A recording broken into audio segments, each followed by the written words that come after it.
Përshëndetje, jemi takuar në minutat e ditarit informativ në rrëtësh Gjirokastra kundër të tjera, sot do të ndiqni.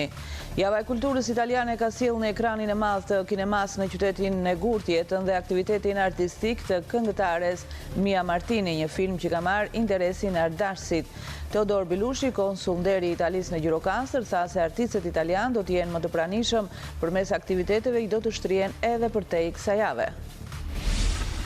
Saranda çeli zyrtarisht mbrëmjen e djeshme sezonin turistik. Aktivitetet janë shtrirë në Trinet, duke përcjellë për banorët dhe vizitorët degustim, argëtim, promocion dhe ndjesi të bukura. Në Sarandë ka nisur puna për krijimin e Muzeut të Botës në New York. Ky muze do të ngrihet në godinën e ish maternitetit të qytetit bregdetar, i cili daton në vitin 1936. E blerta e shpirtit tim titullohet libri që mban autorsinë e Aneta Cerias. Gjatë një aktiviteti të organizuar në Universitetin e Qrem Çabej, pedagogët e Departamentit të Gjuhës dhe Letërsisë ndan vlerësime mbi dimensionin artistik dhe filozofik të poezive të saj. Ju njohim tani më gjerësisht. Java e kulturës italiane ka sjellë në ekranin e madh të kinemas në qytetin e Gurt jetën dhe aktivitetin artistik të këngëtares Mia Martini, një film që ka marrë interesin e artdarsit. Teodor Bilushi, konsul nderi i Italisë në Gjirokastër, tha se artistët italian do të jenë më të pranishëm përmes aktiviteteve që do të shtrihen edhe përtej kësaj jave. Këngëtarja italiane Mia Martini ishte në qendër të filmit që u shfaq mbrëmjen e djeshme në kineman e qytetit të Gjirokastrës në kuadër të organizimeve të javës së kulturës italiane. Ky film i realizuar nga regjizori Riccardo Bona solli jetën dhe aktivitetin muzikor të artistes që u nda nga jeta në moshën 47 vjeçare, i cili u ndoq me interes nga artëdarsit. Java e kulturës italiane është java që një në vit në mbledh të gjithë, sidomos në miqtë e Italisë, cilët kemi ato nostalgjitë tona të viteve të kaluara, të muzikës së bukur italiane, po sigurisht Italia nuk është vetëm muzikë, është kulturë, është art, është gjithçka, dhe kjo në mbledh të gjithë. Dhe sot pikërisht jemi në një nga eventet që kjo javë ka, dhe është filmi në kinema. Ka patur një dramë në jetën e saj, ka vdekur shumë e re, por muzika e saj mbetet një hit për muzikën dhe si thua natyrën e këngës italiane, ku ka ditur të përziej edhe modernin, por edhe atë çka ka dashur të përcjellë nëpërmjet kulturës italiane dhe brengave apo jetës së saj që ka kaluar. Konsulli i nderit i Italisë në Gjirokastër, Teodor Bilushi, tha se nisur edhe nga interesi i treguar nga gjirokastritët për kulturën italiane, aktivitetet do të vazhdojnë edhe jashtë kësaj jave. Është një film i cili nga ardashti i Gjirokastrit u pëlqye dhe kjo tregon që njohjet dhe e kulturës italiane tek ardashtit Gjirokastrit është e madhe, edhe për personazhet që janë disi të veçantë. Kjo na forcon akoma më shumë besimin që në të ardhmen të sjellim të tjera aktivitete kulturore, filma, por jo vetëm, dhe pikërisht duke marrë shtys nga pjesëmarrja sidomos dje në teatr të ardashësve, Gjirokastrit në muajin korrik mendoj që të organizojmë në bashkëpunim me ambasadën dhe konsullatën e përgjithshme në Vlorë dhe me konsullatën nderin Gjirokastër dhe patjetër me Bashkinë e Gjirokastrës, një koncert me artistë të njohur të muzikës së lehtë italiane. Ekspozita të ndryshme, koncerte, shfaqje filmash, promovime librash janë aktivitetet që ka mirëpritur Gjirokastra ndër vite në javën e kulturës italiane. Saranda çeli zyrtarisht mbrëmjen e djeshme sezonin turistik. Aktivitetet janë shtrirë në Trinet, duke përcjellë për banorët dhe vizitorët degustim, argëtim, promocion dhe ndjesi të bukura. Një mbrëmje magjike e plotë ritme muzikore, me shije, aromë, detarie dhe argëtim. Saranda bëri çeljen zyrtare të sezonit veror 2025. Gjithçka ishte organizuar në formatin e një festivali peshku që këtë verë organizohet për herë të dytë. Në të u përfshin qytetarë turistë që mbushën shëtitoren, morën shijen e prodhimeve të detit që përgatiteshin në çast në stendat e gatimit. Master shefa kuzhine të restoranteve më përfaqësuese shpejtonin të kompozonin pjatën e tyre më të mirë në kushtet e gatimit në natyrë të hapur, ndërkohë që tavolinat e shtruara në shëtitore ishin plot me ata që merrnin shijen e produkteve të detit, shoqëruar me verë apo me birën e ftohtë. Fansat e muzikës moderne shoqëruan performancat e këngëtarëve të ftuar, Dren Abazit, Sardi Strugajt apo grupit Orkestra nga Kosova. Saranda e fillon e para dhe e mbaron e fundit sezonin në gjithë bregdetin shqiptar, do të thoshte në prononcimin e tij kryetari i bashkisë Oltion Çaçi, ndërkohë që ka veçuar si risi krijimin e një miqësie të re me Rivierën franceze, që është modeli i Sarandës. Vetëm rritje e shifrash, rritje e numrash, vizitorë më shumë të huaj, zgjatje e sezonit turistik, patjetër që në Saranda është pretresha e turistë shqiptare. Saranda e fillon e parë dhe mbaron e fundit në gjithë bregdetin shqiptar, kështu që këtë vit veçanti kemi sepse për herë të parë Saranda ka po krijuar një bashkëpunim me një qytet të Rivierës franceze, sepse ndoshta ai ishte modeli i Sarandës, janë qytete si Mentoni, janë qytete që qajnë shumë e njëra tjetrën, që asojnë shumë si për nga natyra, si për nga bukuritë, si për nga mënyra, si nga deti, dhe patjetër që neve kemi çfarë të marrim nga Mentoni dhe në fat të madh në kryetari i bashkisë Mentoni, që është një mik i madh i shqiptarëve, jo vetëm i Sarandës, vendosi që të bëjmë një marrëveshje me bashkinë e Mentonit dhe një pinjakëzim me qytetin e Mentonit, me Saranda, ku për herë të parë ka sjellë dhe një delegacion për shefave më të mirë të kuzhinës franceze, për këtë ua them me plot bindjen, të cilët do të vinë këtu dhe do të krijojnë një bashkëpunim bashkë me shefat shqiptar për të kontribuar sadopak në rritjen e cilësisë së kulinarisë, që është një nga armët kryesore dhe të tregut shqiptar.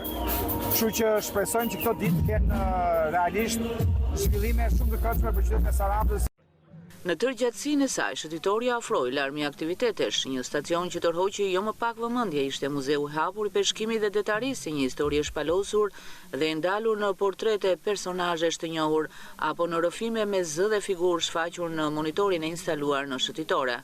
Gjatë gjithë mbrëmjes së 6 qershorit deri në orët e vona, Saranda ishte plot lëvizje, jetë dhe ritëm që i dha fish festival. E gjithë kjo fundjavë pritet jetë me ritëm gjallërie në rritje prej këtij eventi traditor, por edhe prej pulseve dhe prurjes artistike në rritje, ku Saranda ka hyrë me ambicien për të mbetur në krye të destinacioneve turistike të kërkuara për këtë verë. Ksamili po përjeton një fillim të mbarë të sezonit turistik me një numër të lartë të vizitorësh që zgjedhin të kalojnë në ditët e para të verës në plazhet e tij të bukura. Ky destinacion i njohur bregdetar vazhdon të tërheqë pushues fal natyrës unike, ujrave të kristaltë dhe mikpritjes vendase. Ksamili, një nga perlat bregdetarit të Shqipërisë, vijon të tërheqë një numër të lartë turistësh edhe në ditët e para të verës. Bukuria e plazheve me ujë të kristalt dhe rërë të bardhë, e kombinuar me mikpritjen dhe shërbimet cilësore, e kanë kthyer këtë zonë një ndër destinacionet më të preferuara për pushuesit të vendas dhe të huaj. E pash për herë të parë Ksamilin në një foto në Instagram. Ishte një imazh me ujë të kaltër dhe ishuj të vegjël. Mendova që ishte ndonjë vend egzotik larg, por pastaj zbulova që ndodhej në Shqipëri. Një mikesh më dërgoi disa foto nga pushimet e saj në Shqipëri dhe një prej tyre ishte në Ksamil. Isha e mahnitur nga ngjyrat e detit dhe peizazhi i paprekur. Sa më shumë shihja, aq më shumë rritej dëshira për ta vizituar. Shumë turistë zgjedhin të shijojnë ditët e para të verës në qetësi, përpara se të nisë piku i sezonit. Plazhet janë të mbushura me pushues që kërkojnë relaks dhe natyrë të paprekur. Kjo periudhë e vitit është perfekte për të shijuar natyrën dhe plazhet pa turmat e mëdha. Fillimi i verës sjell mo të ngrohtë dhe ditë të gjata, por pa nxehtësinë e fortë të muajve korrik dhe gusht. Pozita gjeografike pranë Butrintit, infrastruktura në përmirësim dhe bukurit natyrore e bëjnë Ksamilin një zonë të veçantë që ofron përvoja të paharrueshme. Rritja e interesit për turizmin në këtë pjesë të jugut është një mundësi e madhe për zhvillim ekonomik dhe promovim të mëtejshëm të Shqipërisë si destinacion turistik. Në Sarandë ka nisur puna për krijimin e muzeut të botës në Nujore. Ky muze do të ngrihet në godinën e ish maternitetit të qytetit bregdetar, e cila daton në vitin 1936. E lënë në braktisje shumë vjeçare, prej javësh godina ish maternitetit të Sarandës ka marrë më së fundi pamje kantieri. Ata që shkundën ndryshkun e portave janë ndërtuesit e cilët kanë marrë përsipër zbatimin e projektit që kjo godin të bëhet sërish funksionale në shërbim të publikut dhe të vizitorëve dhe turistëve. Punojmë nga prishja, heqja suas jashtë dhe brenda, zgjerimin e ambientit ku duhet prishur zgjerimet. Dhe nuk është dim, marrimi i prishjeve të suas jashtë dhe brenda, të filloj sua e re. Nuk është dim puna si pas planifikimit. Më herët ishte hedhur idea që kjo godinë në zemër të Sarandës të shndërrohej në një muze arkeologjik, ku të mund të ekspozoheshin resurset e mëdha të këtij rajoni. Ndërsa gjatë një takimi në marsin e këtij viti në Sarandë, kryeministri Edi Rama ka bërë publik vendimin për të strukturuar atje një muze të botës në Nujore, për të cilin projekti ka nisur të zbatohet. Mësohet se sipas këtij projekti është vizionuar që kjo godin të funksionojë si një qendër kulturore, jo thjesht një muze. Të interesuarit do të gjejnë klasat e trajnimit dhe kurset e regjistrimit për sportet ujore. Godina historike që Saranda e ka të trashëguar nga viti 1936 ruan veçorinë ndërtimore të arkitekturës së kohës. Për të paktën 60 të vitet e fundit ajo shërbeu si shtëpi lindjeje, ndërsa pas ndërtimit të maternitetit të ri, e ardhmja e afërt e kësaj ndërtese me projekte zhvillimore është që të vihet në shërbim të turizmit shumë dimensional në plotësim të profilit të qytetit jugor. Kemi udhëtuar drejt Konispolit, qytetit më jugor të Shqipërisë, i cili po zhvillohet jo vetëm si zonë bujësore me fokus në kultivimin e agrumeve, por edhe si një destinacion turistik në rritje. Pozita gjeografike, klima e ngrohtë dhe natyra e pasur tërheqin vizitorët vendas dhe të huaj, ndërsa banorët investojnë në agroturizëm dhe mikpritje. Ndodhemi në skajin më jugor të vendit në Konispol, një qytet i vogël, por me një identitet të fortë. Këtu jeta rrjedh natyrshëm mes traditës, tokës dhe kufirit. Në këtë stin, banorët janë të angazhuar kryesisht në bujqësi, veçanërisht kujdesit ndaj agrumeve, që janë pasuria kryesore e zonës. Quhet për agrikulturë. Këtu është klima që favorizon ullirin dhe agrumet dhe shumë pemë të tjera. Njerëzit janë shumë punëtor, janë të lidhur me këto kultura kryesisht dhe jetesa e tyre mbështetet kryesisht në prodhimet dhe të ardhurat që marrin prej manderinave dhe prej ullirit. Është pak larg fusha për agrumet, por kohët ndryshuan, jeta është përmirësuar, rrugët janë bërë dhe njerëzit kanë mjete me cilat shkojnë në parcelat e tyre dhe kthehen në mbrëmje, në darkë. Me çfarë përkon kjo stin tani për banorët e Konispolit? Tani është stina e punëve, nuk është stina e prodhimit, është stina e punëve në shërbimeve, domethënë në mandarina dhe në të gjitha agrumerit dhe në ullit. Kryesisht ko stina e spërkatjeve dhe punimeve, po fillon dal nga dal, po fillon dhe sezoni i vaditive për agrumet. Për agrumet, për ullin, për blektorin shumë të zhvilluar, ka dele, njerëz nga Konispoli bajnë edhe lop, pasaj pulla, blet ka shumë blet, ja si vjetë për shumë, viti ka qenë shumë i mbarë dhe kanë marrë shumë mjalt. Ka një klim shumë të mirë, këtu she dedin, she malet, she kodrat, fushën, edhe me burga gjithashtu fusha.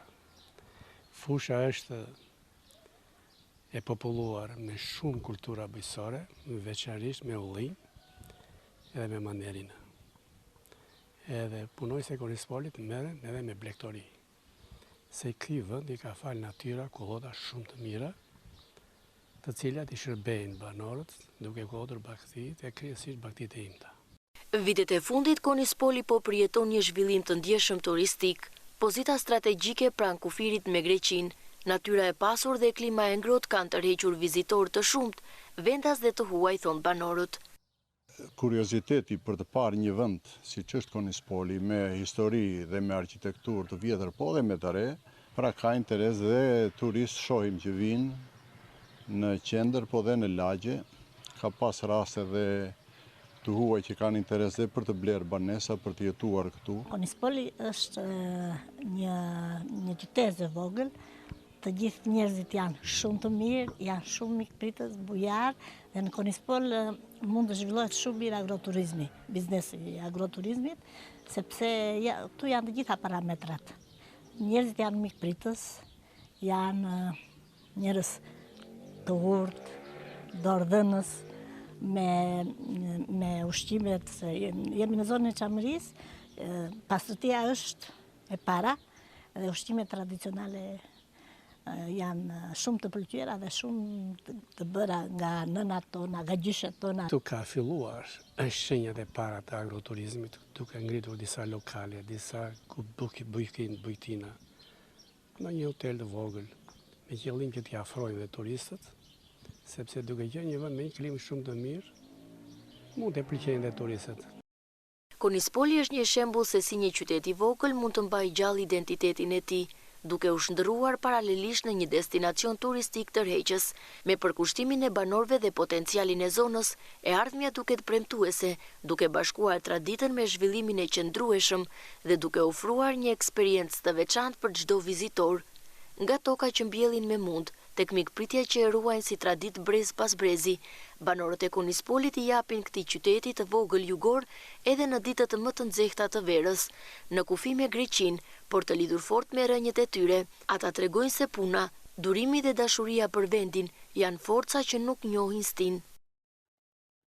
E blerta e shpirtit tim titullohet libri që mban autorsinë e Aneta Cerias gjatë një aktiviteti të organizuar nga Universiteti Ekrem Çabej. Pedagog të Departamentit të Gjuhës dhe Letërsisë ndan vlerësime mbi dimensionin artistik dhe filozofik të vargjeve të saj.